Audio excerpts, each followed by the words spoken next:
పేరైన ఈ వరంగల్ కాకతీయ యూనివర్సిటీ తెలంగాణ రాష్ట్ర సాధనలో అత్యంత క్రియాశీలక పాత్ర పోషించిన విషయాలు గుర్తొస్తాయి. మరి ఈరోజు మిత్రులారా, మొన్న జరిగిన శాసనసభ ఎన్నికలలో పాదయాత్ర సందర్భంగా మీ అందరి దగ్గరకు వచ్చి మీకందరికి విజ్ఞప్తి చేసిన ఈ తెలంగాణ రాష్ట్రాన్ని పట్టి పీడిస్తున్నా, తెలంగాణ రాష్ట్రాన్ని దోచుకుంటున్న కల్వకుంట్ల చంద్రశేఖరరావు నుంచి విముక్తి కలిగించాలి అని అంటే ఈ వరంగల్ జిల్లాలో మొత్తానికి మొత్తం కాంగ్రెస్ ఎమ్మెల్యేలు గెలవాలి. అప్పుడే ఈ రాష్ట్రానికి పట్టిన చీడ పీడ విముక్తి కలుగుతుందని ఆనాడు ఇచ్చిన మాట ప్రకారం మీరందరూ 12లో 10 మంది ఎమ్మెల్యేలను గెలిపించి అండగా నిలబడి ఈనాడు తెలంగాణ రాష్ట్రంలో ఇందిరమ్మ రాజ్యం ప్రజాపాలన వచ్చిందంటే ఈ వరంగల్ గడ్డ అండగా నిలబడ్డందుకే ఇవాళ ప్రజారాజ్యం ఏర్పడ్డదని మీ అందరికీ నేను సవినయంగా చెప్పదలుచుకున్నా. మిత్రులారా, ఈనాడు అందుకే మీకు మాట ఇస్తున్నా. మా మిత్రులు వరంగల్ జిల్లా గురించి, వరంగల్ ప్రాంతం గురించి ఎస్ఆర్ఎస్పి స్టేజ్ 2తో పాటు స్టేజ్ 3 దేవాదుల ఈ ప్రాంతంలో పెద్దలు కడియం శ్రీహరి గారి అనుభవాన్ని ఉపయోగించుకొని ప్రతి నియోజకవర్గంలో ప్రతి ఎకరాకు సాగునీటి నీళ్లను అందించే బాధ్యత తప్పకుండా ఈ వరంగల్ ఉమ్మడి జిల్లాకు ఇచ్చే బాధ్యత కడియం శ్రీహరి గారికి ఉన్న నీతి నిజాయితీతో పాటు వారి అనుభవాన్ని సంపూర్ణంగా వినియోగించుకొని మీ ఆగిపోయిన ప్రాజెక్టులను పూర్తి చేయడమే కాదు, ప్రతి ఎకరాకు నీళ్ళిచ్చే బాధ్యత ఈ ప్రభుత్వం తీసుకుంటుందని ఈ వేదిక మీద నుంచి తెలియజేస్తున్నా. ఇదే కాదు, ఎర్రబల్లి లాంటి చీడ పురుగులను ఓడించి ఐటీలో రాణించిన యశస్విని, అదే విధంగా ఝాన్సీ గారు, వీళ్ళందరూ అమెరికాలో ఐటీ రంగంలో రాణించి ఈ ప్రాంత ప్రజలకు అండగా నిలబడాలని ఈరోజు మీ ప్రాంతంలో ప్రజల మధ్యలో వాళ్ళు ఉన్నారు. అందుకే మిత్రులారా, సాగునీటి ప్రాజెక్టులే కాదు, ఐటీ ప్రాజెక్టులు, అదే విధంగా ఇండస్ట్రియల్ కారిడార్ హైదరాబాద్ నుంచి వరంగల్, వరంగల్ నుంచి రామగుండం వరకు ఈ ప్రాంతంలో నేషనల్ హైవేస్ ఏవైతే ఉన్నాయో ఈ నేషనల్ హైవే ప్రాంతంలో ఇండస్ట్రియల్ కారిడార్ తీసుకొచ్చి పరిశ్రమలు నెలకొల్పి నిరుద్యోగ యువకులకు ఉపాధి ఉద్యోగ అవకాశాలు కల్పించే బాధ్యత మన ప్రభుత్వం తీసుకుంటుంది. అదేవిధంగా మా పద్మశాలి సోదరులు ఆనాడు రాజంజాయి మిల్లులలో పరిశ్రమలు రాణిస్తే అవి కాలగర్భంలో కలిసిపోయి, అందుకే ఈరోజు ఈ వరంగల్ ప్రాంతంలో టెక్స్టైల్ పార్కును అభివృద్ధి చేసి ఆ పరిశ్రమను ముందుకు తీసుకెళ్లి మా పద్మశాలి సోదరులకు అండగా నిలబడి టెక్స్టైల్ పార్కును అంతర్జాతీయ స్థాయిలో అభివృద్ధి చేసే బాధ్యత కాంగ్రెస్ పార్టీ తీసుకుంటుంది. ఇదే కాదు మిత్రులారా, మిత్రుడు రాజేందర్ ఒక మాట చెప్పిండు, అన్నా మీ మాట మీద మేము గెలిచినాం, ఇవాళ ఈ వరంగల్ మొత్తం ఒక్క చిన్న సముద్రంలాగా మారిపోతుంది వానలు వస్తే. నయం కాల్వ గురించి కాదు నేను చెప్పేది, ఈ వరంగల్ పట్టణానికి 100% అండర్ గ్రౌండ్ డ్రైనేజ్ నియమించే బాధ్యత. వరంగల్ అంటే పేరుకే స్మార్ట్ సిటీ కాదు, చూడడానికి చెప్పుకోవడానికి అంతర్జాతీయ స్థాయిలో పెట్టుబడులు వచ్చినప్పుడు ఒక అందమైన నగరంగా, చారిత్రాత్మకమైన నగరంగా, 1000 స్తంభాల గుడిలతో పాటు కాకతీయ సామ్రాజ్యంలో నిర్మించిన గొప్ప గొప్ప చారిత్రాత్మకమైన కట్టడాలకు పేరు తెచ్చే విధంగా, వన్నె వచ్చే విధంగా వరంగల్ పట్టణాన్ని అభివృద్ధి చేస్తాం.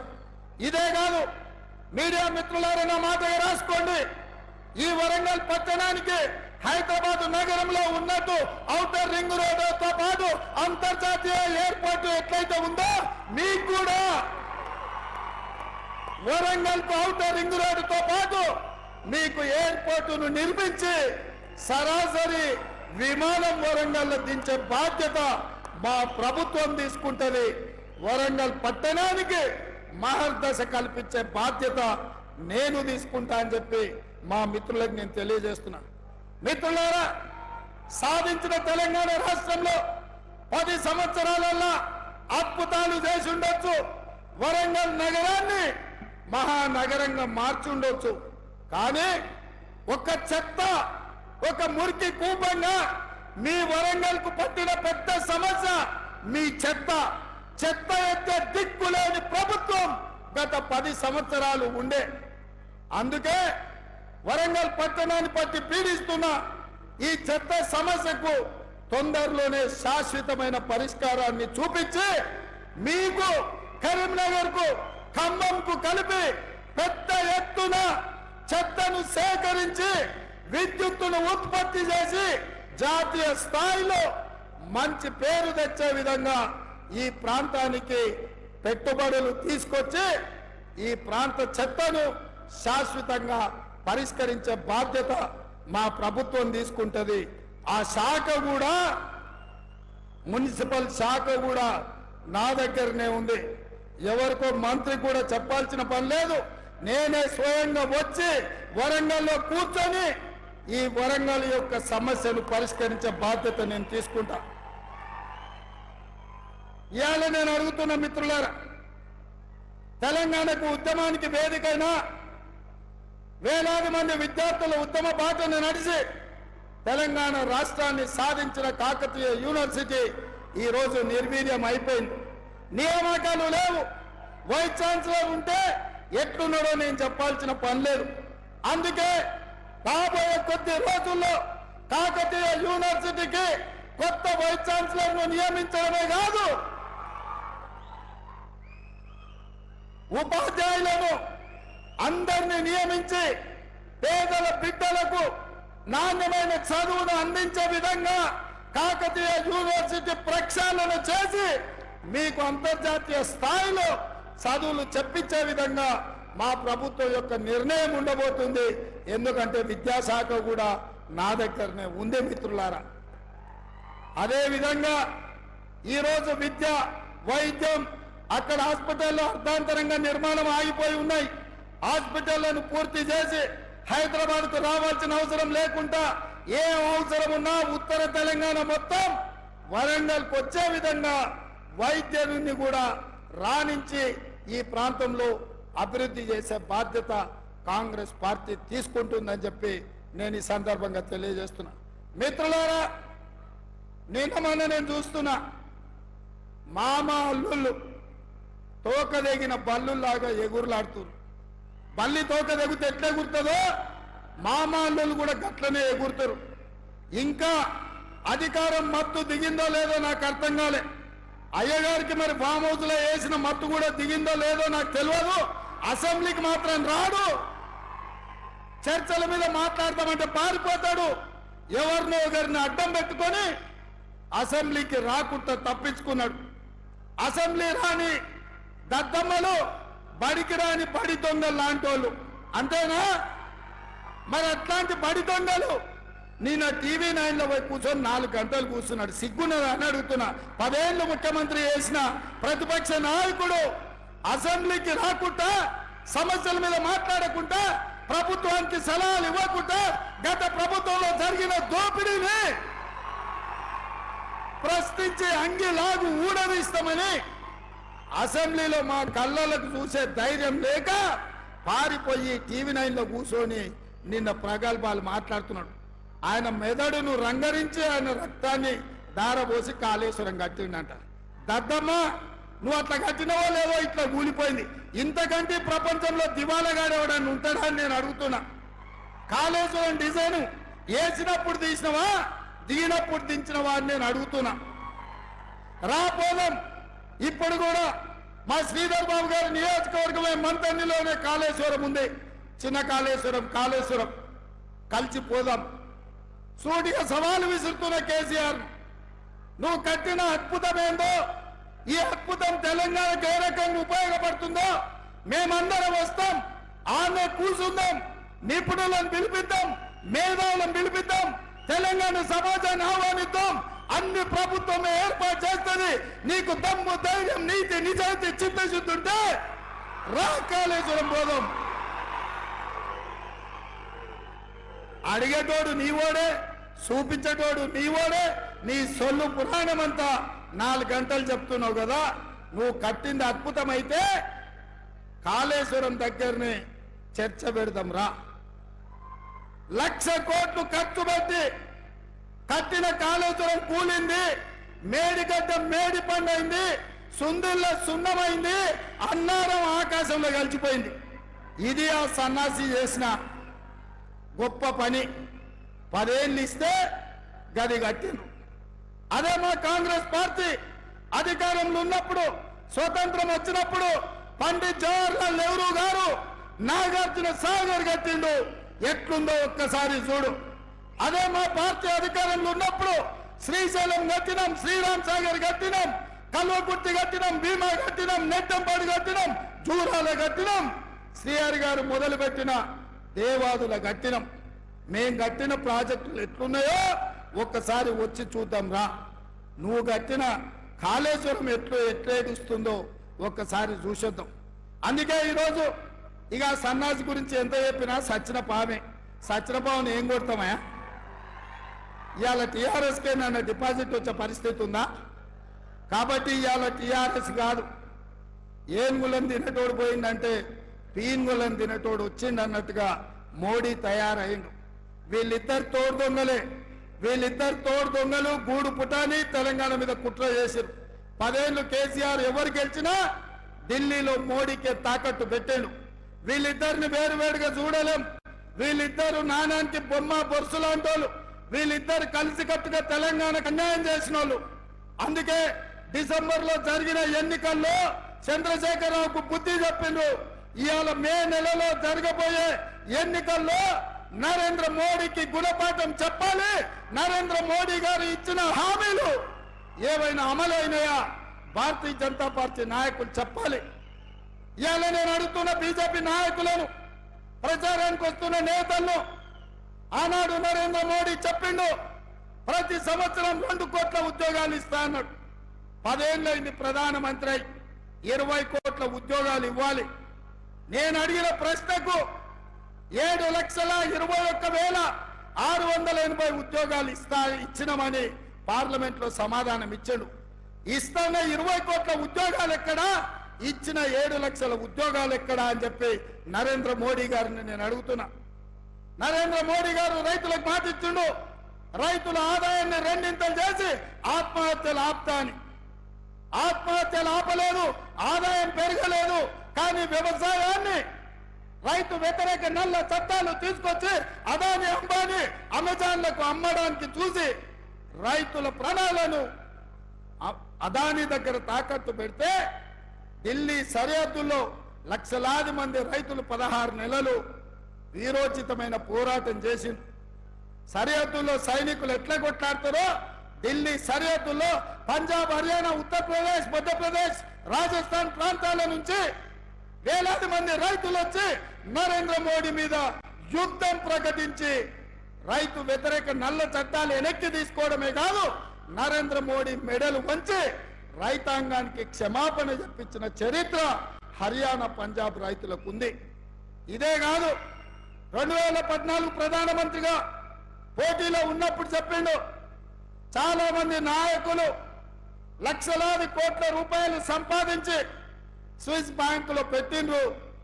ప్రధానమంత్రి అయిన మరుక్షణం లక్షలాది కోట్ల రూపాయలు స్విస్ బ్యాంకులో నుంచి తెచ్చి ప్రతి పేదవాడి ఖాతాలో 15 లక్షల రూపాయలు వేస్తా అని మాట ఇచ్చాడు.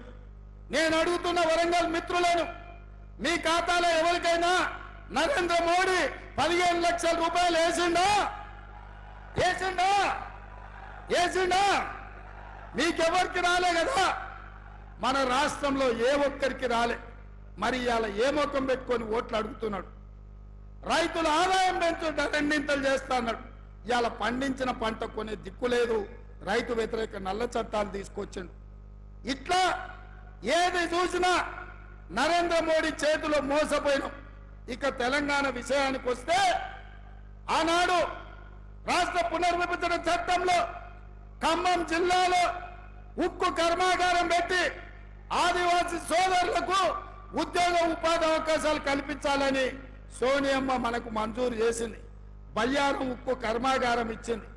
10 ఏళ్ళైనా అక్కడ పరిశ్రమ పెట్టడానికి వీల్లేదు, అక్కడ వీలు కాదు అని ఖమ్మం జిల్లాలో బయ్యారం ఉక్కు కర్మాగారం తిరస్కరించి ఈ ప్రాంతానికి ద్రోహం చేసింది నరేంద్ర మోడీ.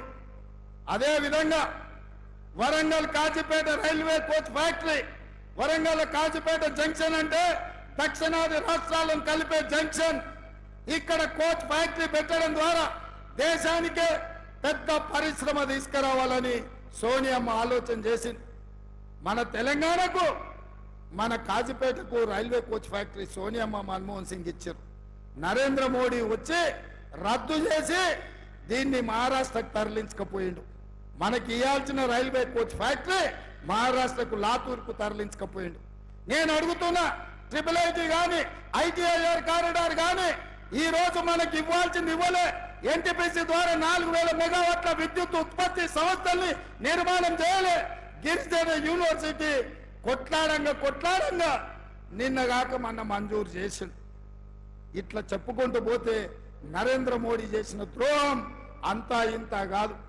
అదే కాదు మిత్రులారా, ఆనాడు కాంగ్రెస్ అధికారంలో ఉన్నప్పుడు పెట్రోల్ 55 రూపాయలు ఉండే, ఇవాళ 110 రూపాయలు చేసిండు. ఆయల్లో డీజిల్ 50 రూపాయలు ఉండే, ఇవాళ 100 రూపాయలు చేసిండు. ఆయల్లో మా అక్కలకు సిలిండర్ 400 ఉండే, ఇవాళ 1200 చేసిండు. ఇంకా ఏ మిగిలిందా మా దగ్గర దోసుకోవడానికి?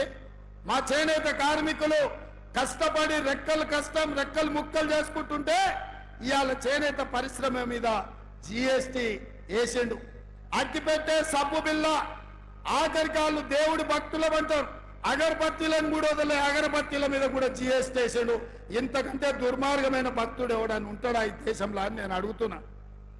ఇవాళ అన్ని పోయినాయి, చేసింది లేదు, చెప్పుకునేటందుకు లేదు, చెప్తే నమ్మేటోడు లేడు. అందుకే పిచ్చి పట్టుకుంది బీజేపీ వాళ్లకు. మత పిచ్చి ప్రజల మధ్యలో, భాష మధ్యలో, ప్రాంతాల మధ్యలో చిచ్చు పెట్టి విభజించి ఎన్నికల్లో నెగ్గాలి అని ఆలోచన చేస్తున్నారు. అట్లయినా వాళ్ళకి ఎవరు దొరకలే. ఎవరు దొరికినా ఈ నుంచే మీరు బండకేసి కొట్టిన ఆయన దొరికిండు అరూరు రమేష్. ఎవరా ఆయన? మీ భూములు మింగిన అనకొండ కాదా? ఊరూర్లో భూములు ఆక్రమించుకున్నాడు కాదా? అంగి మార్చి, రంగు మార్చి, జెండా మార్చి వస్తే ఈ వరంగల్ ప్రజల అమాయకులా గుర్తుపడతారా?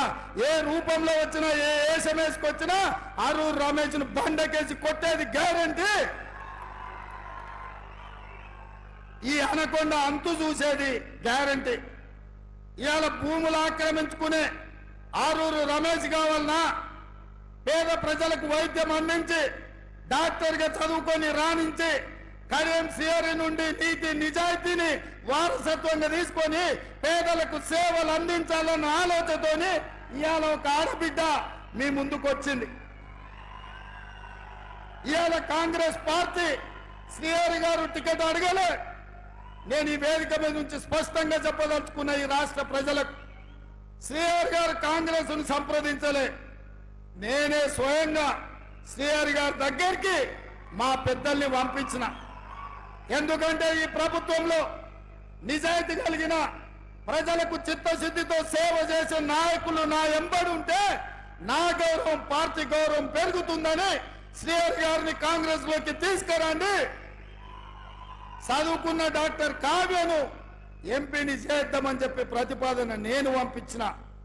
మన ప్రతిపాదన మీద కడియం శ్రీహరి గారు ఆలోచన చేసి ఈ రోజు ఒక నిర్ణయం తీసుకున్నారు.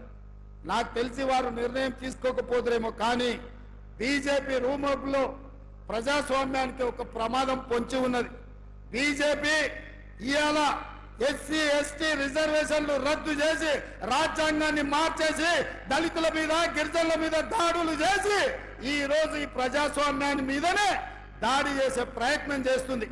అంబేద్కర్ వాదిగా, ABCD వర్గీకరణ కోసం కొట్లాడిన నాయకుడిగా ఈ రోజు ఈ దేశ రాష్ట్ర ప్రజలకు ప్రజాస్వామ్యాన్ని కాపాడే అవసరం ఉంది. అందుకే గాంధీ కుటుంబం నాయకత్వంలో పనిచేయడానికి ఈ రోజు కడియం శ్రీహరి గారు ముందుకొచ్చిండ్రు. అందుకే మిత్రులారా, ఇవాళ శ్రీహరి గారి దగ్గర కోట్ల రూపాయలు చూసే టికెట్ ఇవ్వలేదు. శ్రీహరి గారి నిజాయితీని చూసి టికెట్ ఇచ్చినాం. ఇవాళ కడియం కావ్యకు ఈ రోజు ఎంపీగా ఇచ్చినామంటే ఆనాడు కొండా సురేఖకు కాంగ్రెస్ టికెట్ ఇస్తే నాయకురాలైంది. ఆ తర్వాత సీతక్క ఆదివాసి బిడ్డ, అడవుల నుంచి వచ్చిన బిడ్డ ఇవాళ మంత్రిగా సోనియమ్మ నాయకత్వంలో పనిచేస్తుంది. అట్లనే మీ ప్రాంతం నుంచి మరొక ఆడబిడ్డ కాంగ్రెస్ పార్టీలో నాయకురాలుగా ఎదుగుతుంది, పార్లమెంటులో రాణిస్తుంది, మీ సమస్యల మీద కొట్లాడుతుంది. మీరు ఆశీర్వదించండి మీ బిడ్డను. గల్లీ నుంచి ఢిల్లీ వరకు మీ గలమై వినిపిస్తుంది డాక్టర్ కావ్య. ఆరూరి రమేష్ కు ఓటేస్తే అనకొండ మీ భూములు మింగుతాడు, ఎక్కడికి ఓడు, మీ భూములను మింగే పని మీదనే ఉంటాడు. ఇవాళ పోటీ దేశం కోసం త్యాగం చేసిన ఇందిరా గాంధీ, దేశం కోసం ప్రాణాలు ఇచ్చిన రాజీవ్ గాంధీ, దేశం కోసం దేశంలో దేశ ప్రజాస్వామ్యాన్ని బ్రతికించడానికి పదవి త్యాగం చేసిన సోనియా గాంధీ, రాహుల్ గాంధీ, ప్రధానమంత్రిగా దేశాన్ని పట్టి పీడిస్తున్న నరేంద్ర మోడీ మధ్యలో ఇవాళ పోటీ బాగా చదువుకొని మీ సమస్యల పట్ల అవగాహన ఉండి మీ ప్రాంతం కోసం కొట్లాడే తత్వం ఉండి నిజాయితీనే వారసత్వంగా తీసుకొని వచ్చిన డాక్టర్ కావ్య, అటువైపు మీ భూములు మింగిన అనకొండ మధ్యలో పోటీ. ఇవాళ డాక్టర్ కావ్యకు సోదరుడుగా, కుటుంబ పెద్దగా నేను అండగా నిలబడతాను మీకు మాటిస్తున్న మిత్రులారా. ఈ వరంగల్ జిల్లాను అభివృద్ధి చేసే బాధ్యత నాది. ఈ వరంగల్ అవసరాలు తీర్చే బాధ్యత నాది. హైదరాబాద్ నగరంతో వరంగల్ నగరాన్ని కూడా అంతర్జాతీయ స్థాయి గుర్తింపు వచ్చే విధంగా నిధులు కేటాయించి అభివృద్ధి చేసే బాధ్యత నాది. మీరు ఆలోచన చేయండి. ఇవాళ బీజేపీ వాళ్ళు శ్రీరామనవమి వస్తే అదొక రాజకీయం, హనుమాన్ జయంతి వస్తే ఇంకొక రాజకీయం. అందుకే ఈ వేదిక మీద నుంచి ఒక్క మాట చెప్పదలుచుకున్నా. దేవుడు గుడిలో ఉండాలి, భక్తి గుండెల్లో ఉండాలి. పోలింగ్ బూత్ లో ఓట్ల కోసము దేవుడి భక్తి కాదు. మిత్రులారా, ఈ వేదిక మీద నుంచి తెలంగాణ ప్రజలకు చెప్తున్నా, మన తాతలు ముత్తాతలు, మన తండ్రులు, మన కుటుంబాలు సాంప్రదాయాలను గౌరవించిన వాళ్ళమే. అందుకే దేవుడిని గుడిలో పెట్టినాం, భక్తిని గుండెల్లో పెట్టుకొని ఈ రోజు పూజలు చేసినాం. అందుకే మిత్రులారా, దేవుడి పేరు మీద చిచ్చు పెట్టి ఓట్లు కొల్లగొట్టాలనేటోళ్లకు గుణపాఠం చెప్పాలి. అప్పుడే మన ప్రాంతం యొక్క చైతన్యం ప్రజలకు చేరుతుందని చెప్పి నేను సవినయంగా మీకందరికీ విజ్ఞప్తి చేస్తున్న మిత్రులారా. అందుకే మిత్రులారా, ఈరోజు జరగబోయే పరిణామాలు, రాబోయే తీర్పు ఈ వరంగల్ నుంచే మొదలవ్వాలి. నేను అందుకే మిమ్మల్ని అడుగుతున్నా. నిన్నగాక మొన్న హరీష్ రావు గారు ఒక మాట అన్నాడు, రైతు రుణమాఫీ చెయ్యి, రైతు రుణమాఫీ చేస్తే రాజీనామా చేస్తా అన్నాడు. నేను ఈ వేదిక మీద నుంచి మాట ఇస్తున్నా. రామప్ప దేవాలయం శివుడి సాక్షిగా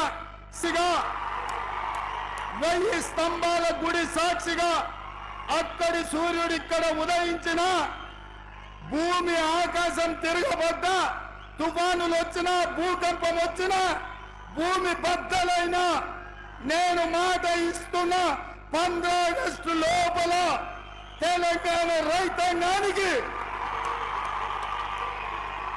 15 ఆగస్టు లోపల తెలంగాణ రైతాంగానికి 2 లక్షల రూపాయల రుణమాఫీ చేసి తీరుతా.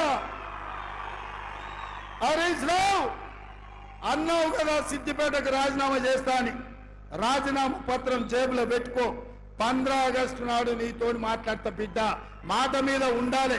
నీ మామలాక మాట ఇచ్చి మాట తప్పి దళితుని ముఖ్యమంత్రి చేస్తా, లేకపోతే తలకాయ నరుకుంటాని తలకాయ లేని మాటలు మాట్లాడతాం అనుకుంటున్నావేమో. 15 ఆగస్టు నాడు నీతో మాట్లాడతా.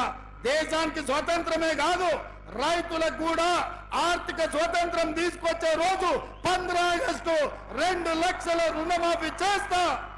ఆయనలో నీతో మాట్లాడతా. ఇవాళ ఆశామాసిగా సవాళ్లు స్వీకరించిన సిద్దిపేట చెప్పుడు కాదు, జేబుల రాజీనామా పత్రం పెట్టుకో. ఇక ఆయన సొక్కడైనోడు ఆయనలో 100 రూపాయలు పెట్టి పెట్రోల్ తెచ్చుకున్నాడు, 10 పైసలు అగ్గిపెట్టి దొరకలే. ఇప్పుడు కూడా గట్లనే అనుకుంటున్నాం. మా వాళ్ళందరూ సిద్ధంగా పెట్ట తలావు అగ్గిపెట్ట కొనుక్కొని నీ సంగతి చెప్పడానికి. నువ్వు ఏదో తెలంగాణ సమాజాన్ని ఎడ్డిదో గుడ్డిదో మాటలతో మోసం చేయొచ్చు అనుకుంటున్నాం. అవన్నీ ఏం కుదరవు.